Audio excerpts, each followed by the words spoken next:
Assalamualaikum warahmatullahi wabarakatuh. Nama saya Ahmad Dewi Lulia dari kelompok 3. Di sini saya akan menjelaskan dari hasil dari kelompok kami, yaitu teori disonansi kognitif. Dan langsung saja, disonansi kognitif yaitu Susan Fish dan Shelley Taylor tahun 1984 telah menyatakan sikap selalu diberi status bintang dalam penjelasan sosial perilaku manusia oleh orang awam dan profesional. Karena kepentingannya, banyak teori mencoba menjelaskan pembentukan sikap, perubahan, dan hubungan yang saling terkait antara kognisi, sikap, pengaruh, dan kecenderungan perilaku. Di antaranya yaitu disonansi kognitif, perasaan tidak nyaman hasil dari tidak konsisten sikap, pikiran, dan perilaku. Kognisi cara mengetahui, keyakinan, penilaian, dan pikiran. Selanjutnya, konsonansi sebutan keseimbangan. Yang terakhir, disonansi sebutan untuk ketidakseimbangan. Leon Festinger menyebut perasaan ketidakseimbangan kognitif disonansi. Ini adalah perasaan yang dimiliki oleh orang ketika mereka menemukan diri mereka melakukan hal-hal yang tidak sesuai dengan apa yang mereka ketahui, atau memiliki pendapat yang tidak sesuai dengan pendapat lain yang mereka pegang. Konsep ini merupakan inti dari Festinger's Cognitive Dissonance Theory atau CDT, sebuah teori yang berpendapat bahwa disonansi adalah perasaan tidak nyaman yang memotivasi orang untuk mengambil langkah-langkah untuk menguranginya. Seperti yang dicatat oleh Roger Brown tahun 1965, dasar-dasar teori mengikuti prinsip-prinsip yang agak sederhana.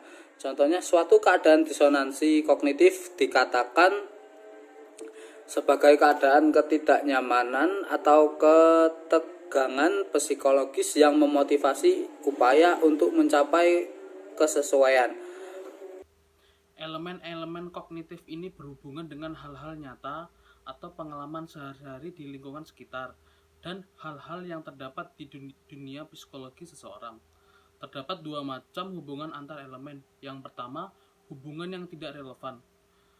Hubungan tersebut ada ketika elemen tidak menyiratkan satu sama yang lain. Jenis hubungan ini diilustrasikan dengan keyakinan bahwa batas kecepatan harus dinaikkan menjadi 60 mil per jam di semua jalan raya, dan keyakinan bahwa wanita harus memiliki hak yang sama di tempat kerja. Meskipun kedua keyakinan tersebut mungkin menunjukkan pandangan umum yang mendukung kebebasan individu, pada dasarnya keduanya tidak memiliki hubungan satu sama yang lain. Ketika keyakinan bersifat konsonan atau tidak relevan, tidak ada ketidaknyamanan psikologis. Namun, jika keyakinan tidak sejalan, ketidaknyamanan akan terjadi. Yang kedua, hubungan relevan ada di antara dua elemen ketika berada dalam keseimbangan satu sama yang lain. Hubungan ini terdiri dari dua macam, yaitu disonan dan konsonan. Disonan jika kedua elemen kognitif satu elemen diikuti penyalakan dari elemen lainnya. Yang konsonan terjadi ketika dua elemen bersifat relevan dan tidak disonan, di mana kognisi diikuti cara selaras. Konsonan hubungan dua elemen di equilibrium dengan satu sama yang lain. Disonan hubungan dua elemen di sequilibrium dengan satu sama yang lain. Tidak relevan hubungan dua elemen itu tidak ada artinya hubungan satu sama yang lain. Asumsi teori disonansi kognitif. Teori disonansi kognitif adalah penjelasan tentang bagaimana keyakinan dan perilaku mengubah sikap. Fokusnya adalah pada efek ketidakkonsistenan di antara kognisi. Materi pengantar kami menyarankan sejumlah asumsi yang membingkai CDT. 4 asumsi dasar teori tersebut meliputi 1. Manusia menginginkan konsistensi dalam keyakinan, sikap, dan perilaku mereka. 2. Disonansi diciptakan oleh inkonsistensi psikologis. 3. Disonansi adalah keadaan yang tidak menyenangkan yang mendorong orang untuk bertindak dengan efek yang dapat diukur. 4. Disonansi memotivasi upaya untuk mencapai kesesuaian dan upaya menuju pengurangan disonansi. Disonansi akan mendorong usaha untuk memperoleh konsonansi dan usaha untuk mengurangi konsonansi. Teori ini beranggapan bahwa rangsangan disonansi yang diberikan akan memotivasi seseorang untuk keluar dari inkonsistensi tersebut dan mengembalikannya pada konsistensi. Konsep dan proses kesenjangan kognitif. Konsep pertama adalah besaran disonansi, yang mengacu pada jumlah kuantitatif disonansi yang dialami seseorang. Besaran disonansi akan menentukan tindakan yang dapat diambil orang dan kognisi yang mungkin mereka dukung untuk mengurangi disonansi tersebut. Teori membedakan antara situasi yang menghasilkan lebih banyak disonansi dan situasi yang menghasilkan lebih sedikit disonansi. Faktor yang mempengaruhi besarnya disonansi yang akan dirasakan seseorang. Pertama, tingkat kepentingan atau seberapa signifikan masalah tersebut mempengaruhi tingkat disonansi yang dirasakan. Kedua, jumlah disonansi dipengaruhi oleh rasio disonansi atau jumlah kognisi disonan relatif terhadap jumlah kognisi konsonan. Mengingat kecenderungan Juan untuk berdebat dengan pasangannya, dia mungkin memiliki masalah banyak kognisi yang relevan dengan perilaku tersebut. Ketiga, besarnya disonansi dipengaruhi oleh alasan bahwa seseorang memanggil untuk membenarkan ketidakkonsistenan tersebut. Rasional mengacu pada alasan yang digunakan untuk menjelaskan mengapa ada inkonsistensi. Semakin banyak alasan seseorang harus memperhitungkan perbedaan tersebut, semakin sedikit disonansi yang akan dirasakan. 2. Mengatasi disonansi. Meskipun teori disonansi kognitif menjelaskan bahwa disonansi dapat dikurangi melalui perubahan perilaku dan sikap, sebagian besar penelitian difokuskan pada perubahan perilaku. Banyak cara untuk meningkatkan konsistensi didasarkan pada kognitif, dan teori tersebut menyarankan beberapa metode bisa menambah atau mengurangi kognitif untuk merubah rasio konsonan ke kondisi disonans. Kita dapat mengatasi disonansi dengan cara 1. Menambah keyakinan konsonan kita. 2. Mengurangi pentingnya keyakinan disonans kita. Atau 3. Mengubah keyakinan kita untuk menghilangkan disonansi dengan cara tertentu. 3. Disonansi dan persepsi. Secara khusus, teori disonansi kognitif berkaitan dengan proses pemaparan selektif, perhatian selektif, interpretasi selektif, dan orientasi selektif. Karena teori tersebut memprediksikan bahwa orang akan menghindari informasi yang meningkatkan disonansi. Proses persepsi ini adalah dasar dari penghindaran ini. Disonansi kognitif terjadi melalui beberapa proses. 1. Exposure selektif atau mencari informasi konsisten yang belum ada. 2. Perhatian yang selektif mengacu pada melihat informasi yang konsisten setelah ada. Orang memperhatikan informasi di lingkungan mereka yang sesuai dengan sikap dan keyakinan mereka sambil mengabaikan informasi yang tidak konsisten. 3. Intervensi selektif melibatkan intervensi informasi yang ambigu sehingga menjadi konsisten. Memanfaatkan interaksi selektif, kebanyakan orang menafsirkan sikap teman dekat sebagai lebih kongruen dengan memakai diri sendiri daripada yang sebenarnya.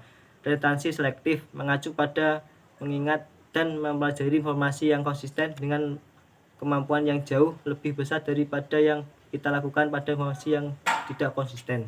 Tentang pembenaran minimal, salah satu pernyataan yang menarik dan berlawanan dengan intuisi yang dikembangkan Festinger dalam teori ini berkaitan dengan apa yang dia sebut sebagai pembenaran minimal.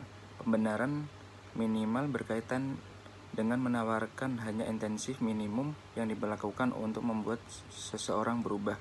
Festinger 1957 berpendapat bahwa jika seseorang ingin mendapatkan perubahan pribadi di samping kepatuhan publik belaka, cara terbaik untuk melakukan ini adalah dengan menawarkan imbalan atau hukuman yang cukup untuk memperoleh kepatuhan. Kemudian selanjutnya teori dan persuasi disonansi kognitif. Banyak peneliti yang mengikuti dari pekerjaan Festinger berfokus pada persuasi, terutama yang berkaitan dengan pengambilan keputusan. Sejumlah besar penelitian berkonsentrasi pada disonansi kognitif sebagai fenomena pasca keputusan. Beberapa penelitian meneliti penyesalan pembeli yang mengacu pada disonansi yang sering dirasakan orang setelah memutuskan pembelian dalam jumlah besar. Contoh kasus yang pertama, sebuah studi yang lebih baru, Brownstein Red and Simon 2004 juga melihat disonansi kognitif di arena pacu kuda. Peserta diberi informasi tentang kuda dan kemudian diminta menilai peluang setiap kuda untuk memenangkan perlombaan. Responden menilai kuda 3 kali sebelum memasang taruhan dan 1 kali setelahnya. Konsisten dengan prediksi teori disonansi kognitif, para peneliti menemukan peringkat kuda yang dipilih meningkat setelah pilihan dibuat. Kemudian yang kedua, Fanny Simons, Monica Webb, and Thomas Brandon 2004 mempelajari apakah prinsip disonansi kognitif dapat membantu mahasiswa berhenti merokok. Mereka menguji intervensi pembelajaran eksperimental berdasarkan teori. 144 mahasiswa yang merokok diminta untuk membuat video pendidikan tentang risiko merokok atau tentang berhenti merokok. Mereka menemukan bahwa niat untuk berhenti merokok meningkat. Teori penilaian sosial. Prinsip utama teori penilaian sosial adalah bahwa pesan menghasilkan perubahan sikap melalui proses dan efek penilaian. Lebih khusus lagi, klaimnya adalah bahwa efek dari komunikasi persuasif bergantung pada cara penerima mengevaluasi posisi yang didukungnya. Oleh karena itu, perubahan sikap dipandang sebagai proses 2 langkah. Pertama, penerima membuat penilaian tentang posisi apa yang didukung oleh pesan tersebut. Kemudian, perubahan sikap terjadi setelah penilaian ini dengan jumlah dan arah perubahan bergantung pada penilaian itu. Konsep keterlibatan ego. Konsep keterlibatan ego telah banyak dijelaskan dalam teori penilaian sosial, dan ada ruang untuk beberapa ketidakpastian tentang apa yang terjadi. Namun, secara umum, apa yang dimaksud dengan keterlibatan ego kira-kira sama dengan yang dimaksud dalam bahasa sehari-hari merujuk pada seseorang yang terlibat dengan suatu masalah. Dengan demikian, seseorang dapat dikatakan terlibat ego ketika masalah memiliki signifikasi pribadi bagi individu. Ketika pendirian orang tersebut pada masalah itu adalah pusat dari perasaan dirinya, atau karena itu keterlibatan ego. Ketika masalah itu penting untuk orang tersebut, saat orang tersebut mengambil pendirian yang kuat tentang masalah itu, saat orang tersebut berkomitmen kuat pada posisinya, dan sebagainya. Keterlibatan ego dengan demikian dalam arti sebuah konsep omnibus dimaksudkan untuk merujuk pada konstelasi properti ini.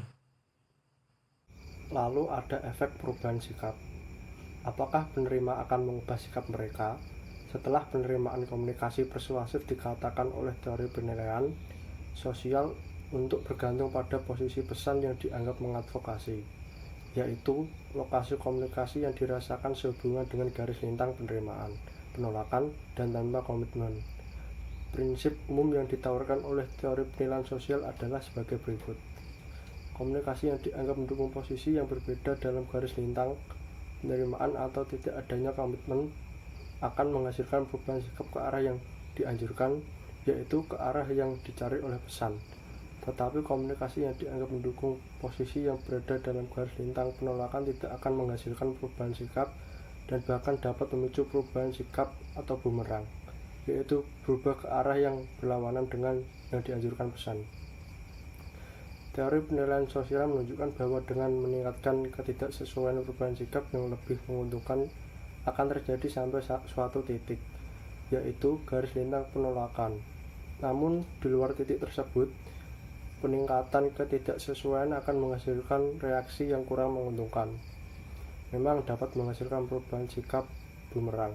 Jadi, hubungan umum antara ketidaksesuaian dan perubahan sikap disarankan akan menjadi seperti kurva berbentuk U terbalik, dan memang bukti penilaian yang tersedia sebagian besar konsisten dengan saran tersebut. Namun untuk teori penilaian sosial, setiap efek perbedaan pada perubahan sikap hanyalah refleksi tidak langsung dari peran yang dimainkan oleh garis lintang yang menghakimi. Sejalan dengan itu, kurva U terbalik yang menghubungkan perbedaan dengan perubahan sikap hanyalah panduan kasar dan umum tentang efek persuasif yang mungkin diharapkan dalam keadaan tertentu. Sekian dari kelompok kami. Assalamualaikum warahmatullahi wabarakatuh.